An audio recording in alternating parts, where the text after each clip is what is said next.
के अंदर 88,000 ऋषि मुनि तपस्या करते हैं और सभी भगवान का गुणगान आनंद मंगल करते हैं। एक दिन ऋषियों ने सूर्य महाराज से प्रश्न किया कि हे प्रभु, इस घोर कलयुग के अंदर महान पाप हो रहा है। मनुष्य लोग अपने अपने कर्म के द्वारा महान पाप कर्म कर रहे हैं। वो भगवान की भक्ति भी नहीं कर सकते, दया धर्म भी नहीं कर रहे हैं। इसलिए इनके पाप का निवारण के लिए कोई ऐसा हमें मार्गदर्शन दीजिए, ऐसा कोई तप कहिए या कोई ऐसा व्रत कहिए जिसके करने से संसारिक मनुष्यों का पाप दब जाए और सुख शांति और मनोरथ को पूर्ण हो जाए। ऐसे कोई हमें व्रत के बारे में जानकारी बताइए। यह सुनकर भगवान सूर्य जी कहने लगे कि यही प्रश्न एक बार नारद जी महाराज ने भगवान विष्णु से पूछा था और जिस प्रकार पूछा था उसी प्रसंग को मैं आपको सुनाता हूँ, उसे तुम ध्यान लगाकर सुनो। एक बार नारद जी महाराज परोपकार की भावना से दूसरों पर कृपा करने की इच्छा से अनेक लोक में घूमते घूमते इस पृथ्वी लोक में आते हैं और इस मृत्यु लोक में आकर के वो क्या देखते हैं कि मृत्यु लोक में सभी जन्म लेने वाले मनुष्य नाना प्रकार से दुखी है, किसी न किसी प्रकार से क्लेशों से और समस्याओं से घिरे हैं और महान पाप कर्म में लिप्त हैं, कोई भी सुखी नहीं है। यह देखकर नारद जी महाराज के मन में बड़ी दया आई और सोचने लगे कि ये संसारिक मनुष्य महान दुखी हो रहे, भगवान इनका दुख कैसे निवारण होगा। ऐसे मन में बड़ी पीड़ा हुई और दुख भी हुआ और विचार करने लगे कि इनके लिए कोई उपाय करना चाहिए।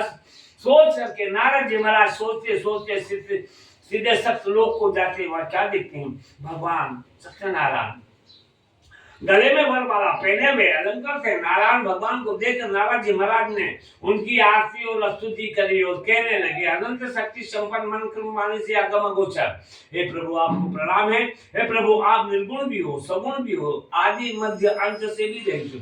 हे प्रभु आपको बार बार मेरा नमस्कार आपके चरणों में। आप समस्त लोगों के प्राणियों की आप आदि प्रारंभिक कारण है, भक्तों के कष्ट को दूर करने वाले हैं। इस प्रकार से नारद जी महाराज भगवान की स्तुति करें। स्तुति सुन करके भगवान विष्णु नारद जी से बोले कि नारद, तुम यहाँ आने का कारण बताइए, यहाँ क्यों आए हो, क्या बात है, क्या तकलीफ है, क्या दुख है, तुम्हारे मन से में क्या है, तुम्हें मुझे बताओ, मैं सुनना चाहता हूँ।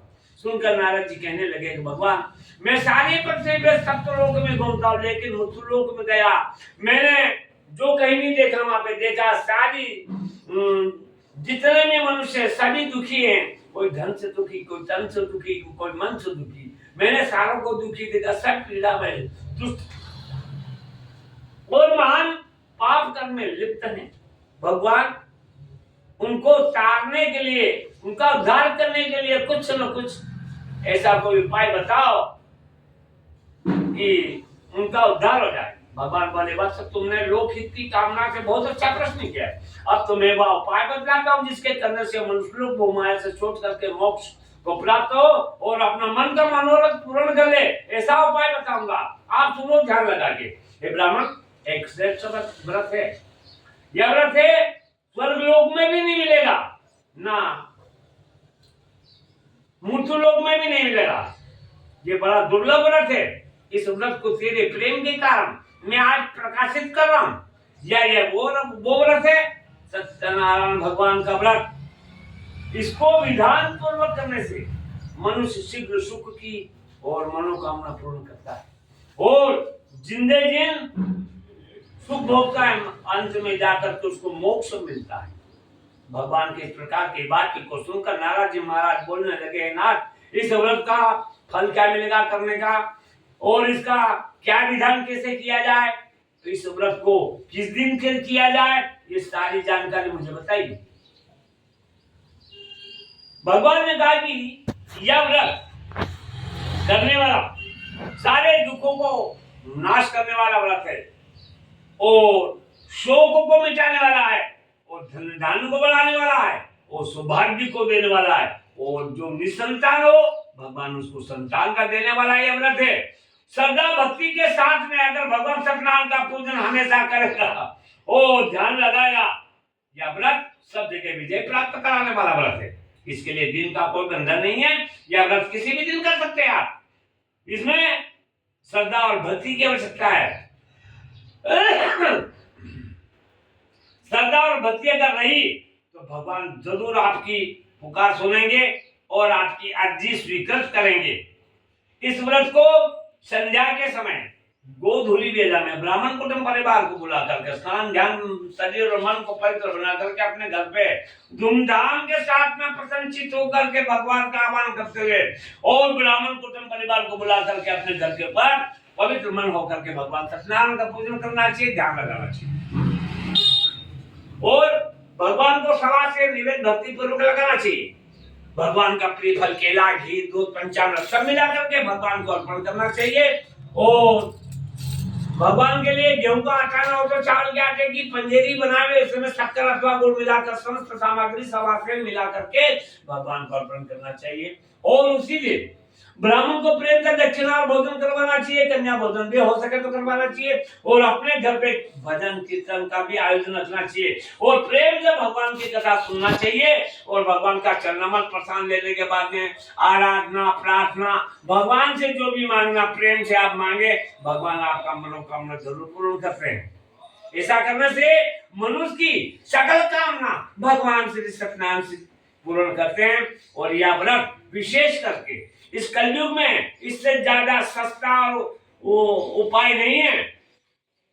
यह भगवान की यह व्रत थोड़े में ही हो जाता है, इसमें ज्यादा अर्थ की व्यवस्था है न समय की आवश्यकता है। ये कथा भगवान का व्रत थोड़े अल्पकाल में ही हो जाता है। इसी से देवाखंड सत्यनारायण व्रत कथाएं प्रथम अध्याय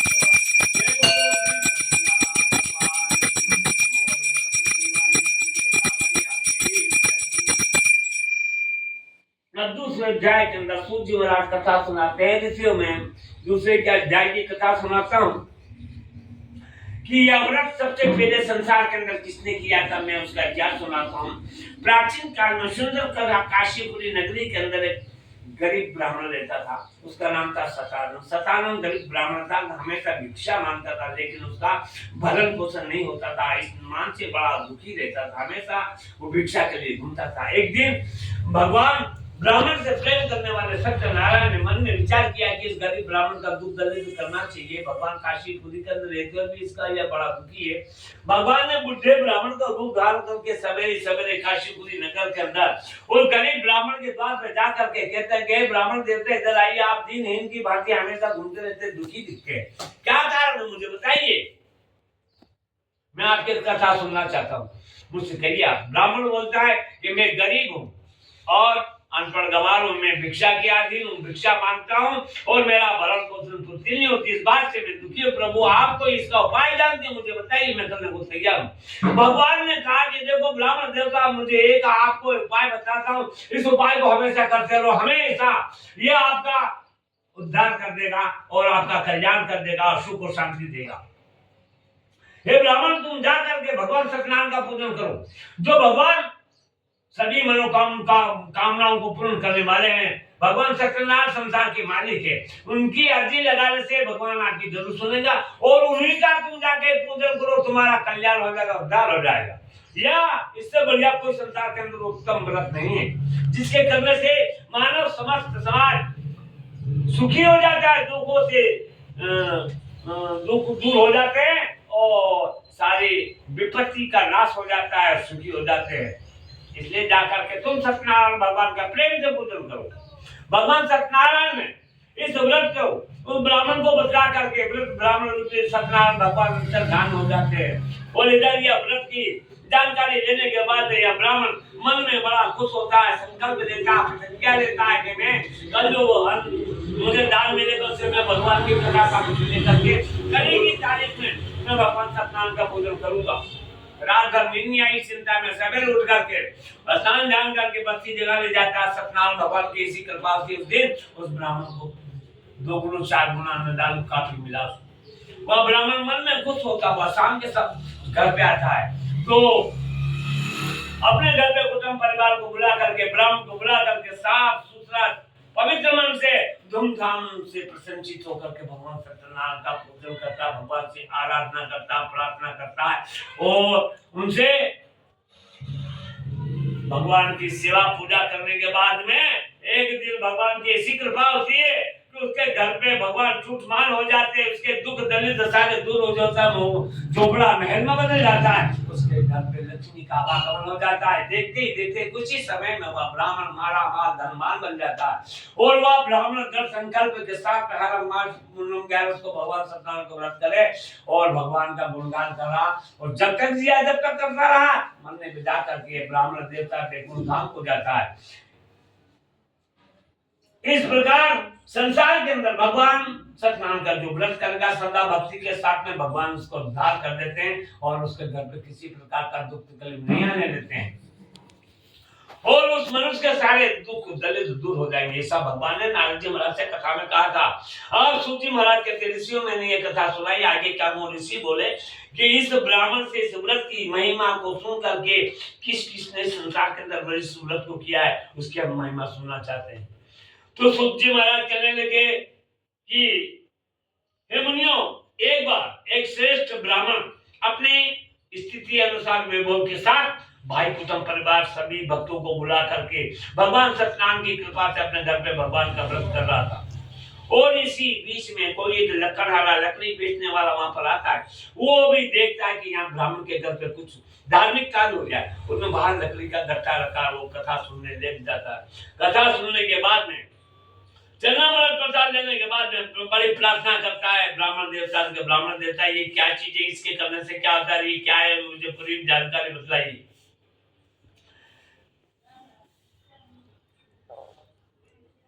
ब्राह्मण देवता ने कहा कि देखो भाई, ये भगवान सत्यनारायण का व्रत है और मैं हमेशा भगवान सत्यनारायण का व्रत करता हूँ, पूजा करता हूँ और मेरी मनोकामना भगवान करते हैं, क्योंकि यह व्रत करने वाला सारी मनोकामनाओं की पूर्ति करने वाला व्रत है। भगवान सत्यदेव सबके ऊपर कृपा करते हैं और उनका पूजन है। इन्हीं की कृपा से मेरे घर पे धन दौलत कुटुंब परिवार धन दौलत सब आनंद मंगल है, इनकी कृपा, इसीलिए इस व्रत को मैं करता हूँ। इस ब्राह्मण से इस व्रत के विषय में वह लखड़ा सुन करके मन में बड़ा पसंद होता है और वहां पर चरणामृत प्रसाद लेने के बाद में जब अपने घर के लिए प्रस्थान करता है तो रास्ते में बड़ा विचार आता है, ये प्रसाद, ये भगवान का व्रत, अरे ये तो आनंद मंगल करने वाला है, इस व्रत को तो अपने को अवश्य करना चाहिए। वो भी मन में संकल्प लेता है, कल जो मैं लकड़ी बेचूंगा मैं वहीं से कथा सामग्री और सब लेकर के कल की तारीख में करूंगा। बड़ा आनंद आता है, प्रसन्नचित होकर के वह लकड़ा सवेरे सवेरे लकड़ी का गट्ठा लेकर के ऐसे धनवान नगर में जाता है। उस दिन भगवान सत्यनारायण की ऐसी कृपा होती है कि हर दिन से 4 गुना 5 गुना लकड़ी का दाम उसको आता है। वह लकड़ा मन में प्रसन्न होता हो। शाम के समय जब घर पे आता है तो भगवान की कथा सामग्री लेकर के धूमधाम के साथ में प्रसन्नचित होकर के और भगवान सत्यनारायण का पूजन करता, कथा सुनता है, भगवान को भोग लगाता है, भगवान से प्रार्थना करता है, आराधना करता है और आज्ञा मांगता है। भगवान उसकी पुकार सुन लेते हैं और इस भगवान उसके ऊपर इतनी कृपा कर देते हैं कि वह देखते ही देखते धन्य हो जाता है। और भगवान सत्यनारायण ने कहा कि भैया आप लोग ब्राह्मण के बार में सुनकर वह लकड़ा प्रसन्न होता है और वो बड़े प्रशंसा के साथ में भगवान का सारा कार्य करने के बाद में वो देखते ही देखते जब भगवान उसके ऊपर ऐसे प्रसन्न होते हैं कि उसके घर पे झोपड़ा महल में बदल जाता है, उसके घर पे लक्ष्मी का आवागमन हो जाता है। कुछ ही समय में उसका लकड़ी बेचना भी बंद हो जाता है और वह धनवान और बलवान बन जाता है और जब तक जीता है जब तक भगवान सत्यनारायण का व्रत हमेशा करता रहता है, अपना कर्म भी करता है और भगवान का व्रत और उनका ध्यान भी करता है। इस लकड़हारे का जीवन बिल्कुल फूल के मय बीता और अंत समय में जा करती है लकड़हारा बिल्कुल धाम हो जाता है। इस सेवा करने सत्यनारायण व्रत कथा है, दूसरा अध्याय समाप्त हुआ।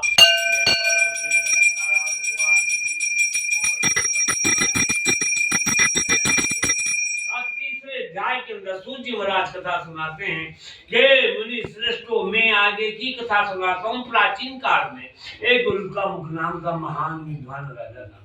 यह राजा प्रजा का पालक था, जितेंद्रिय था, सत्यवादी था, प्रतिदिन मंदिर पर जाता था, ब्राह्मणों को दान देकर के उनको संतुष्ट करता था, बड़ा धर्मी था, बड़ा दयालु था और उसकी पत्नी कमल के मुख वाली सती एवं यौवन संपन्न थी। ये दोनों ही राजा रानी एक दिन भद्रशिला नदी के किनारे जाकर के भगवान श्री सत्यनारायण का पूजन कर रहे हैं। इसी बीच में एक साधु नामा बनिया जाति से सेठ आता है। उसकी नौका में वो धन भर के व्यापार के लिए निकला हुआ था। उसने देखा कि ये राजा रानी नदी के किनारे क्या कर रहे हैं। उसने अचंबा मान करके नाव को एक किनारे ठहरा करके जहाँ पर राजा रानी पूजन कर रहे थे वहीं पे जाता है, प्रणाम करके बड़े हाथ जोड़ करके कहता है कि राजा ये क्या कर रहे थे, करने से क्या होता है, ये क्या चीज है, हमें सारी जानकारी बताइए। राजा ने कहा कि भाई देख, ये भगवान श्री सत्यनारायण का व्रत है और मैं हमेशा इस व्रत को करता हूँ। इसकी कृपा से भगवान सत्यनारायण की राजपाट धन दौलत सभी आनंद मंगल है और मैं पुत्र की कामना के लिए यह व्रत कर रहा हूँ और भगवान सत्यनारायण मेरे को धन दौलत राजपाट से भी दिया, पुत्र भी देंगे, इसलिए मैं यह हमेशा ये व्रत करता हूँ। व्रत खत्म होने के बाद में वह बनिया जब अपनी नौका और व्यापार से फुर्सत होकर के शाम के समय जब घर जाता है तो उसको अपनी धर्म पत्नी लीलावती को इस व्रत के बारे में पूरी जानकारी बताता है कि यह व्रत ऐसा है कि ये धन दौलत संपत्ति और संतान सब देने वाला व्रत है, तो क्यों ना अपने आप संतान भी नहीं है, धन भी नहीं, इसलिए इस व्रत को अपन संकल्प के साथ में संकल्प लेते हैं कि हम यह व्रत करेंगे, भगवान ने हमारी अर्जी जरूर सुनेगा। इस प्रकार से उसने संकल्प लिया, भगवान से प्रार्थना करी। कुछ ही समय बाद में उसकी स्त्री लीलावती स्त्री धर्म से पलायन होती, गर्भवती हो जाती और उसके 10वें महीने में जाकर के उसके घर पे एक कन्या का जन्म भी हो जाता है और वह कन्या प्रतिदिन शुक्ल पक्ष के चंद्रमा के समान ऐसी बढ़ते बढ़ते समय बीतता गया और 12 साल की कन्या हो जाती। जिस दिन एक भी कथा और व्रत नहीं करा, भगवान को भूल गए अपने स्वार्थ में और अपनी पुत्री का नाम कलावती रखा। और इसके बाद जब कन्या 12 साल के हो गए तो एक दिन उसकी पत्नी लीलावती ने प्रेम पूर्वक पतिदेव से कहा कि पतिदेव, आपने जिंदगी में एक संकल्प लिया तो वही आपसे अभी तक पूरा नहीं हुआ और भगवान ने तो हमको संतान दे दी, लेकिन तुमने संकल्प को पूरा नहीं करा। अगर भगवान नाराज हो जाएंगे तो हमारा बंटा ढाल हो जाएंगे, इसका व्रत जल्दी से करो। तो बनिया बड़ा चालू और बड़ा कंजूस था। उसने कहा कि देखो अभी समय नहीं, पैसा नहीं आया ना, एक काम करते इसका कन्या का विवाह करेगा तो अभी इकट्ठी कर लेगा। अपनी पत्नी को आश्वासन दे करके समझा बुझा करके बनिया व्यापार के लिए विदेश चला जाता है। महीने 2-5 साल में आता कन्या शादी काबिल हो जाती है। एक दिन बनिया ने देखा कि कन्या का विवाह करना पड़ेगा, तो दूध को बुला करके कहा कि जाओ कन्या के वास्ते सुंदर और ढूंढ के लाओ। अब दूध कंचनपुर जाते हैं और इधर उधर से भटक करके उस कन्या के वास्ते सुंदर बनिया पुत्र लेके आते। उस बनिया ने अपनी कन्या के विवाह उस बनिया पुत्र के साथ में कर देता है, लगन कर देता है, लेकिन भगवान का व्रत करना भूल जाता है, वो नहीं करता है।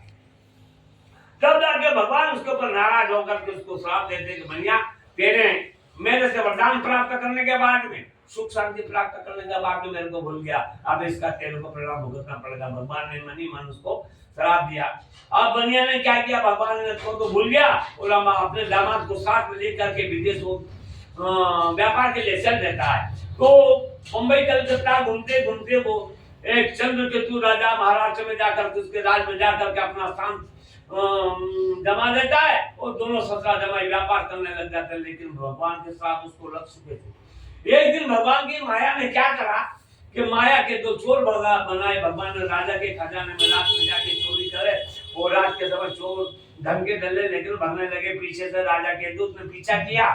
चोरों ने देखा कि ये तो पकड़ लेगा, तो चोरों ने जहाँ पर ससुर जमाई दोनों सो रहे थे वहां जाके वो पोटली फेंक दिया। चोर भग जाते, पीछे से राजा के दूत आते हैं और उन दोनों ससुर जमाई को पकड़ करके राजा के सामने पेश करते और राजा ने चोर समझ कर तो केक खाने में डाल दिया, जितना धन था वो भी ले लिया। भगवान के श्राप के कारण दोनों ससुर जमाई की दशा खराब हो जाती है, केक खाने में डाल देते हैं। और इधर दोनों घर पे माँ बेटी कलावती लीलावती भी बड़ी दुखी हो जाती है। उनके पास में थोड़ा बहुत खाने के रहता है, वो भी चोरी कर ले जाते हैं। दोनों माँ बेटी दुखी हो जाती है। समय का तकाजा भगवान के साथ के कारण पूरा परिवार दुखी हो जाता है। एक दिन कलावती गांव के अंदर जाती है, एक ब्राह्मण के घर पे जा करके क्या देखती है कि वहां पर भगवान सत्यनारायण का व्रत होते देख करके बैठ करके कथा सुनी, उसने पंचामृत चंद्रामृत दिया और दुखी होकर के भगवान से प्रार्थना करने लगी कि हे भगवान, बरसों हो गए हमारे दोनों के पति माँ बेटी के दोनों विदेश व्यापार में, ना मालूम किस हाल में कहाँ पे है। भगवान ऐसी कृपा करें, हमारे माँ बेटी को दया करके हम आपका व्रत जरूर करेंगे और दोनों पतियों को घर भेजे, ऐसी कृपा करें। शाम के समय जब कलावती घर पे आती, माता लीलावती पूछती, कलावती तू कहाँ गई थी, तेरे मन में क्या बात है? कलावती ने कहा कि मैंने भगवान सत्यनारायण के व्रत की कथा सुन करके मैंने वो प्रार्थना आराधना करी है और व्रत भी किया है और मैंने संकल्प लिया कि अपन दोनों माँ बेटी मिलकर के भगवान का व्रत करने से भगवान अपन कृपा करेंगे। दोनों माँ बेटी ने सवेरे उठ करके भगवान सत्यदेव का पूजन करा, बड़े धूमधाम के साथ में प्रार्थना करी, आराधना करी, कामना करी।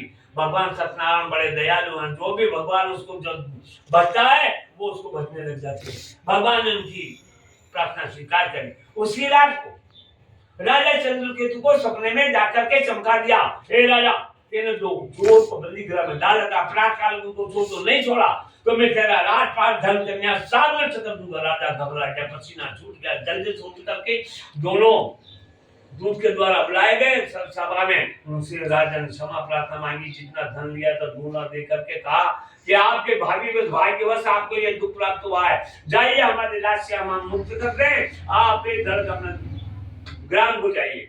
इस प्रकार से राजा ने उसको वहां से विदा कर दिया। अब ये दोनों ससुरा जमाई मां से अपने घर के लिए प्रस्थान करते हैं और गांव से थोड़ी दूर निकलते हैं। सेवा करने सत्यनारायण व्रत कथायां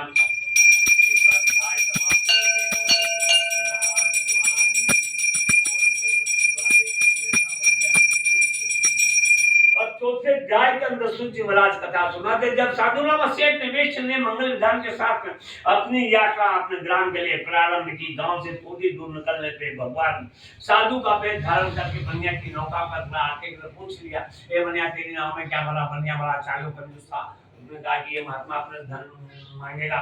मैं महाराज, मेरी नाव में तो बेल पत्ते भरे धन, तो मेरा धन लेने की इच्छा नहीं मेरे पास।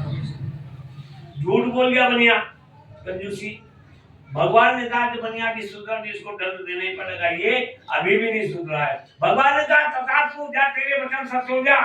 ऐसे करके वो साधु के भेष में भगवान उनका ध्यान हो जाते हैं।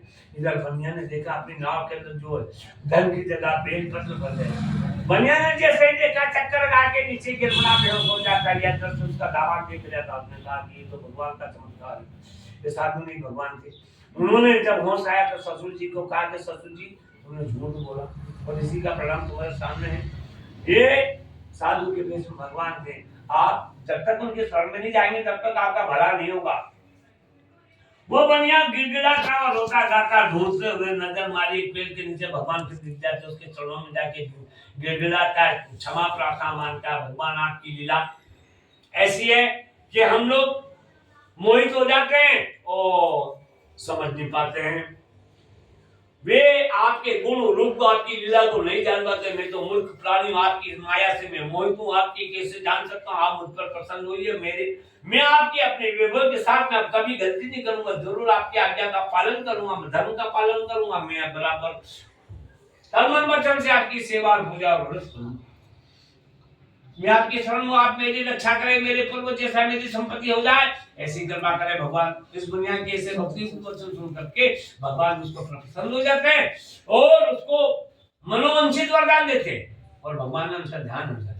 तब वह बनिया वापस अपनी नाव पे आकर के देखता है कि भगवान की कृपा से उसकी नाव के अंदर बेल पत्ते की जगह वापस धन दौलत से भर गई है। वह बनिया जब मन में प्रसन्न होते हैं वहीं पर अपने साथियों सहित उसने पहले तो अपने भगवान का व्रत किया, पूजन किया, भगवान से क्षमा प्रार्थना आराधना करी और वहां से जब अपने घर के लिए प्रस्थान करता है तो गांव के किनारे जाके दूध को भेजता है, जाओ घर पे हमारी क्या उनसे खबर भेज देना, नगर से दामा से गांव के पास में आ चुके हैं। दोनों माँ बेटी को जैसे ही खबर मिली दोनों माँ बेटी खली खुली और हंस फूस के आनंद मंगल गान करने लगी और सबसे पहले भगवान का यश गाने लगी। भगवान सत्यनारायण की कृपा से हमारे प्रति दोनों के आ चुके हैं, तो उन्होंने भगवान सत्यनारायण का व्रत किया, लेकिन कलावती अधूरा कार्य छोड़ दिया, पूरा कार्य नहीं किया और अपने पति के दर्शन के लिए दौड़ पड़ी। इसलिए भगवान उसके ऊपर नाराज हो गए और उसके पति को पानी में नाव से डुबो देते। उसकी आंखों के सामने यह दृश्य देख करके कलावती घबरा करके और बेहोशा के चिल्ला पड़ती। ये सब अचंबा देख करके सभी भक्त लोग परेशान हो गए, हैरान हो गए, रोना डाला शुरू, पूरा परिवार शोक संताप। कुछ देर बाद में भगवान सत्यनारायण ने आकाशवाणी करी और कहा कि बनिया, तेरी पुत्री ने मेरा अधूरा कार्य छोड़ा और व्रत को पूरा नहीं किया, इसलिए इसका पति पानी में डूब चुका है। अगर वह घर जा करके फिर से इस व्रत को करेगा, आराधना प्रार्थना करेगी, तो इसकी मनोरथ सफल होंगे नहीं तो होगा। कन्या ने इस आकाशवाणी को सुन करके तुरंत दौड़ के घर पे जाती, भगवान का फिर से भगवान सत्यनारायण का व्रत करती है और पूजा करती है, आराधना प्रार्थना करती है। फिर जा करके पूर्ण करके फिर नदी पे जाके हाथ जोड़कर भगवान से प्रार्थना करती है। भगवान सत्यनारायण उसके ऊपर प्रसन्न होकर के उसके पति को नाव से ही दर्शन कराते हैं। तब जा करके पूरा परिवार सुखी हुआ। उसी दिन से दृढ़ प्रतिज्ञा के साथ में, संकल्प के साथ में पूरा परिवार पूरी जिंदगी भर जिया, जब तक भगवान सत्यनारायण का व्रत करते रहे और सुख पाया।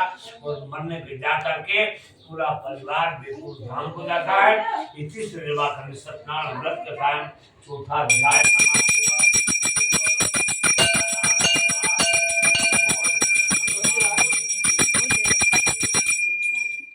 पन्नी में से अब पांचवें अध्याय की कथा सूत जी महाराज सुनाते हैं। कृषियों में अध्याय की कथा और सुनाता हूँ। जो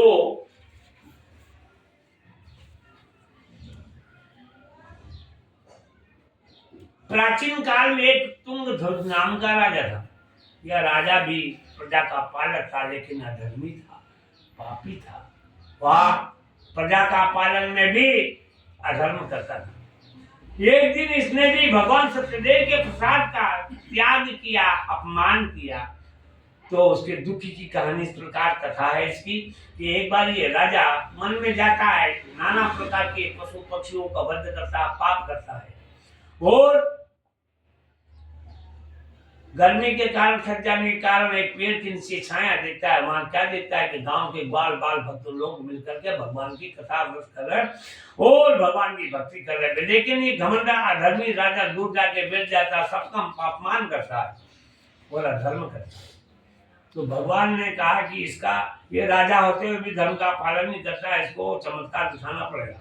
भगवान ने ऐसा चमत्कार लीला दिखाई कि जब ये भगवान का अपमान करने के बाद में अपने नगर को चलता, उसके नगर के किनारे आके क्या देखता है कि अपने महल के अंदर आग लगी हुई है, राजपाट धन दौलत कुटुंब परिवार सब जलते हुए अपनी आंखों से देखता है। तो उसको घबराहट के मारे बेहोश चक्कर खा के नीचे गिर पड़ता है घोड़े के नीचे। और बहुत देर तक जब होश में आता है तब भगवान सत्यनारायण उसको एक बार समझाते हैं और आकाशवाणी करते हैं कि दुष्ट राजा, तेरे को राजा बनाया प्रजा का पालन करने के लिए, तू अधर्म कर दिया है, धर्म का पालन नहीं कर रहा है, देवी देवता जनार्दन का भी तो अपमान कर रहा है, इसीलिए तेरे को ये दुख देखने को मिला। राजा ने जब देखा अपने किए वो कर्मों का फल, तो भगवान ने गिड़गिड़ाने लगा, प्रार्थना करने लगा, संकल्प लेता है कि जिंदगी में धर्म नहीं, मैं हमेशा धर्म का पालन करूंगा। और वहां से उठ करके घोड़े पे बैठ करके वापस जाता है कि वो जहाँ पर भगवान सत्यनारायण का पूजन हो रहा था, प्रसाद का वितरण हो रहा था, भगवान के चरणों में नमस्कार किया, प्रसाद चरणामृत लिया और दृढ़ प्रतिज्ञा करी, जिंदगी जिंदगी में धर्म का पालन करूंगा, सत्य चलूंगा, और आपका व्रत करूंगा और प्रजा का पालन करूंगा, कभी भी मैं धर्म नहीं करूंगा। इस प्रकार से उसने दृढ़ प्रतिज्ञा की और घर आता तो भगवान की दया से उसका राज पाट धन दौलत ऐसा काफी सही है। फिर वह राजा उसी दिन से धर्म का पालन करने लगा और भगवान सत्यनारायण का व्रत करने लगा। जिंदगी भर जिया जब तक उन्होंने धर्म और भगवान का व्रत किया और मरने पे जाकर के ये राजा वैकुंठ धाम हो जाता है। इसी से देवा का सत्यनारायण व्रत करता है।